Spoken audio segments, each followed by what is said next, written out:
Good evening.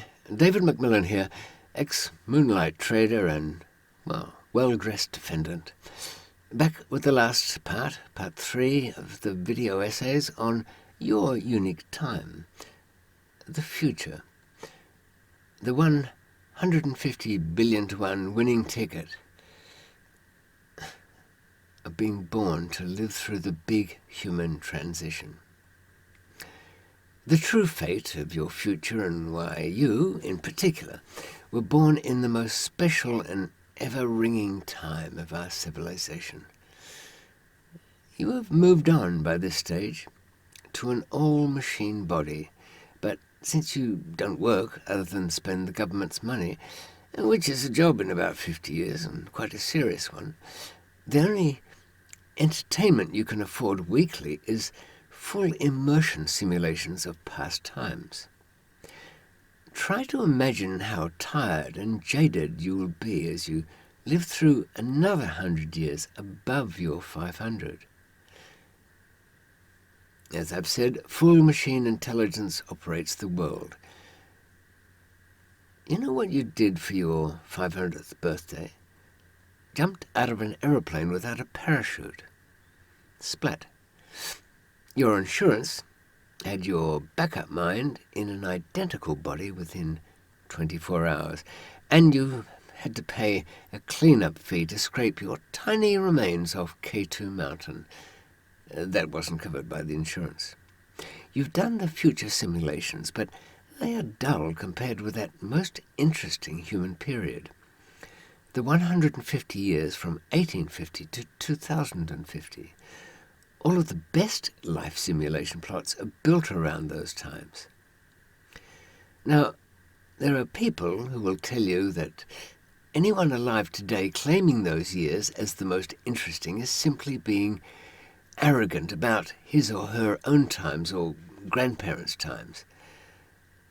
But that period when war became too brutal to conduct, when the hard lessons were learned, when such discoveries were made, is a time I can argue a good case for. And it helps that it coincides with the invention of photography and recorded sound. We know so much about it. But I'm sure even if we knew accurately so much about 1,000 years ago, we would still be going for that golden time, that golden 150 years. Besides, from the early 2000s, things became dull and predictable. Style was lifted from the decades of the 20th century. Music reworked, but hardly new. Again, there are those that like to say, but the future will surprise you. You're just being an old cunt. Maybe, but why is my phone the same as 10 years ago if things are moving on? Why is it that with everything I see, I can point to its origins? Know from where the idea was stolen. Sometimes I can even identify the thief. Or I hear some of you say, maybe it's just because you're an old... Country music is a good example. Since the 1980s, crossovers, where has it gone this century? Nowhere. Now, back to you at the age of 600. The world population slowed to 11 billion in the year 2100. And even slid down to 8.5 billion in 2300 because so few women chose to have children. That was even when they could use the gestator 7s. They still didn't want them. Ratio went well below 1.2, and it does that now in Japan. Is it under 1.4? But now in the year 2525, it has crept up again. Why? Because so very few people actually die. Yet no one born in the previous 400 years or ever again after that will be what you will be, what you are to be. One of those very few who knew the real old days and the simulated as well. Now, what are you up to in these simulations now you know you will live for, an eternity? You don't just visit and play in these simulations. You know what you do? You live through an entire life in a simulation, to the age of around 75, and even die in the simulation. But since you knew it was not real, the dying wasn't such a big deal. But you know what? Even that became dull after a few dozen lives by our third millennium, when you've done it so often. You sometimes stop the sim at 45 and try another.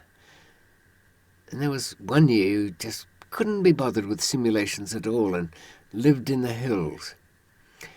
But of course that drained all your savings.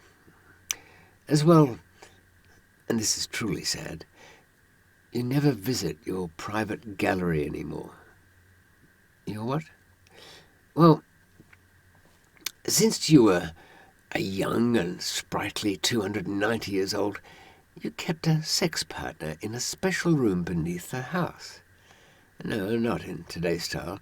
I'm talking of an android, of course, yet carrying more and deeper synthetic skin and flesh than the humans of the day, and perhaps of this day. As the cost per unit fell and your tastes changed, you had another made, and then another. But you kept them all. I know you did. There came to be, at one point, 27 in your gallery. Some you never activate at all now. Sometimes 3 at once. You had a bad decade a couple of centuries back, and, you ruined some of them. Too embarrassing to take them for repair, I heard. So there's 21 sex partners left there. Worldwide, that is the average gallery content, oddly enough. You'd been married for nearly a century at one time, but you'd never have sex with your wife. At that time, no one would be so crass, and no one would ask his wife what was in her gallery. When it comes to marriage, this future time is more akin to nobles of the 1700s. But you never go to your gallery now, as you haven't included sex organs since the upgrades when you reached your 700th year. All the sex you have takes place in the simulations. And even there, it feels like you know too much. Now, how could you make these lifelong simulations more challenging, more real? At the age of 900, you changed the program. From then, while in the sim, you would not know it was a simulation. You would not know that life you're living wasn't, we'll say real, but you certainly wouldn't know it was a simulation. A breakthrough in the playing of simulated lives, to not know that you were not flesh and bone. You'd think you were mortal. Although the infancy years were implanted, the childhood, teenage, and onwards years, they were all full simulation. Danger feels real. The threat of death feels real. Around you, everyone takes the sim deep option. Knowing you're in a simulation. Knowing is for kids. Not that you'll see many of those around in the real world those days. Less than 5% of them of the population by then. And in that future millennium, in the real world, almost all of the others alive on Earth envy you, envy your generation.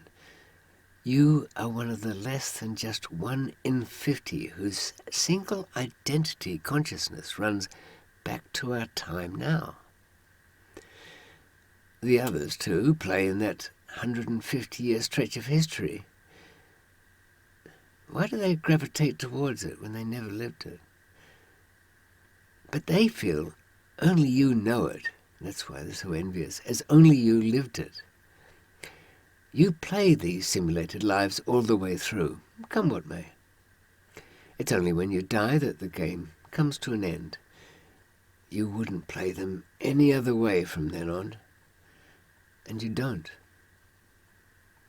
Even now, at this moment, as your program asked me to tell you. All true, but check the figures. Tragically, all but a very few alive now who have had experience of the old world, our world today, will just miss out on that promise of eternity. Only by a generation or so. I feel cheated for one. Well, the truth is that a few of us will make it on to our 200th birthday, and then 500th, and then forever. When I say a few, I mean really just a few. Just in case you have your eye on eternity, for the sake of completeness, as a doomed policeman once said to me, I should tell you how it is you could be one of the few. But just now I've perhaps used enough of your time, certainly more than enough of mine. Besides, I have a session scheduled with one of a dozen former readers who contacted me for, I don't know what it's called, personal life coaching. How to get their enemies, lots of things. Yes, I was surprised at that. I'll probably trust someone whose life trained him to keep a secret. Or more likely, someone like me whose reputation as a scoundrel is so absolute, well, I couldn't possibly judge him, no matter what he or she says. Anyway, after those 3 little video essays, a question for you. Is this the future you dream of? Is this what you want? You don't really have any choice, except to die before implementation. But it will be tempting. Good night. Sleep well. There is no going back.